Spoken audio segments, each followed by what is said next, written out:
The easy Heineken jibe, but what's a Heineken jibe? I just figured I'd cover this for people that hadn't seen Johnny Heineken wing foil before. The guy's an absolute ripper. Same as Ken Adgate as well. These guys just pioneered some pretty awesome parts of wing foiling. So shout out to this YouTube channel. I think Clay Island, they have some great slow-mo clips of these guys doing some pretty insane maneuvers. So this is the Heineken jibe.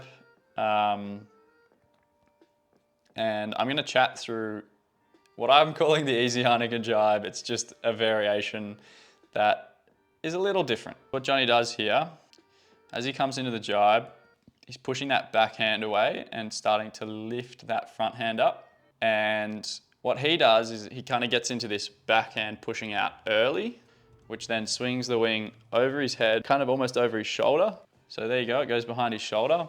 The wing then actually rolls over, so it's coming back to that like vertical position, and it's open to the wind, punching into the back of it because he's obviously turning downwind.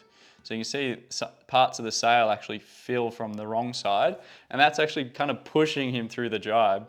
And then, yep, collects the wing on the new side, happy days. So this style of jibe has amazing benefits because you're getting that second push as you're going through the jibe. But the jibe that I wanted to talk through today is specifically about light wind, how we can avoid getting the wing dropping down in front of us, how we can get through the jibe with the least amount of drag so that we can hopefully jibe in any sorts of light winds. I use this easy Heineken jibe the most when I've got onto foil in say 12 knots and then the wind drops away and I'm in this game of don't drop, because if I do drop, I'm not getting back on foil.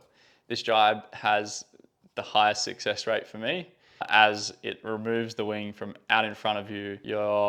When you're traveling in a situation where you've got a lot of apparent wind and you're turning downwind and sort of starting to lose some of that apparent wind, this jibe prevents you from crashing the most. So I'll show you a quick clip of on board of me doing one of these. So this is my variation that I have.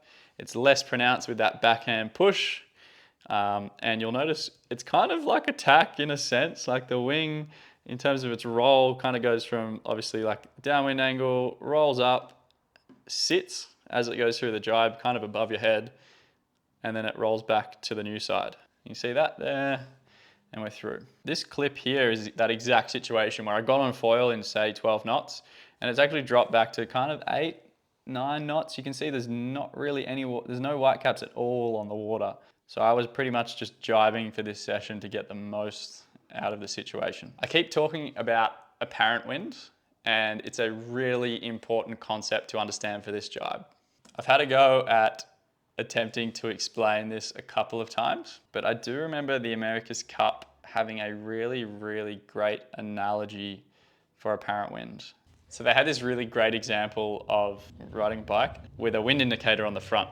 And basically, if we imagine that there's absolutely no wind at all, your apparent wind is going to come from directly in front of you, and it's also going to be the exact same speed as you are pedaling or the speed of the bike. The tricky part comes when we then start adding in wind speed on the water and different angles. America's Cup has this quick explanation that's really great.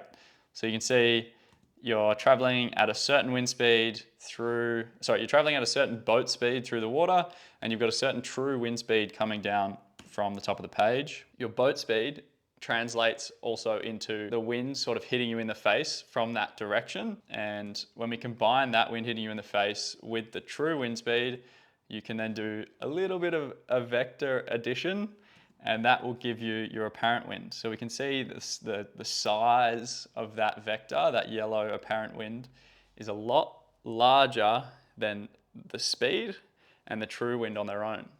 So as you're traveling through the wind, you're going to feel a lot more wind on your face because you're traveling through the wind. It's a tricky one to explain, and it might take you a little bit to understand this concept. But what's really interesting as we see these boats turn around the top mark is they pretty much are always going faster than the true wind speed, because these boats were absolute machines. This isn't necessarily going to be true for us. So especially as beginners, as we turn downwind and we start awkwardly trying to get through that jibe, what's going to happen is we're losing speed, we're losing speed, we're losing speed.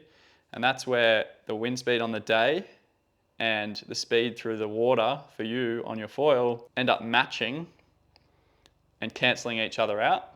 When they match and cancel each other out is when that wing has no relative wind in it. You're basically sailing around in a vacuum at that point, and that's where that wing drops down in front of you and you crash. So that's apparent wind out of the way. Let's talk about this easy light wind jibe thing that I've been rambling on about. So basically, I'll be sailing along, going faster than the wind speed. That's the critical first point.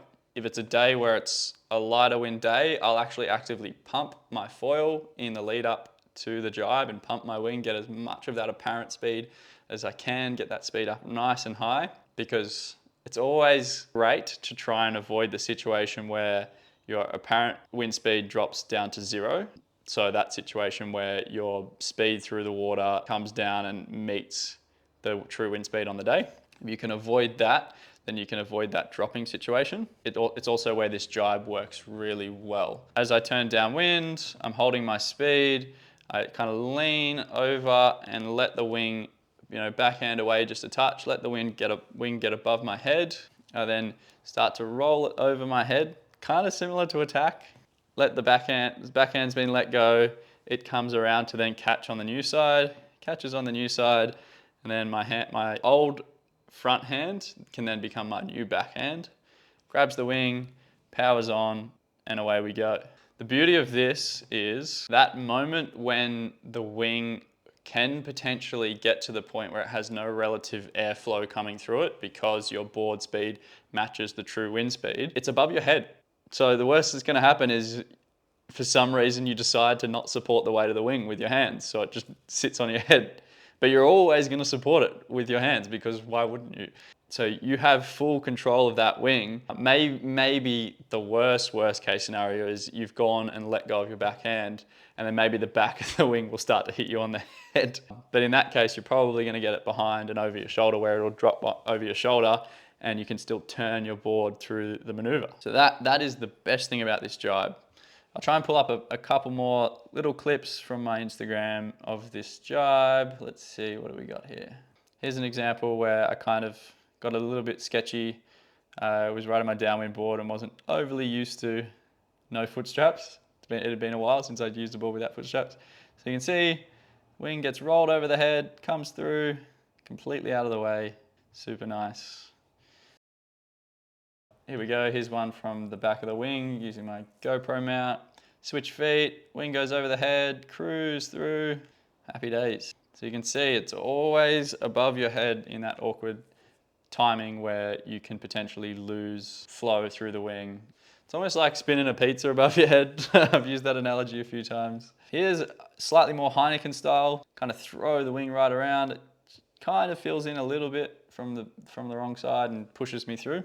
It's not quite a full Heineken style, it's kind of still a hybrid between the two. So many clips on my Instagram if you want to get more examples of this. So that's my version of the easy Heineken jibe. If you like this video, I think you'll like these ones, so go check them out.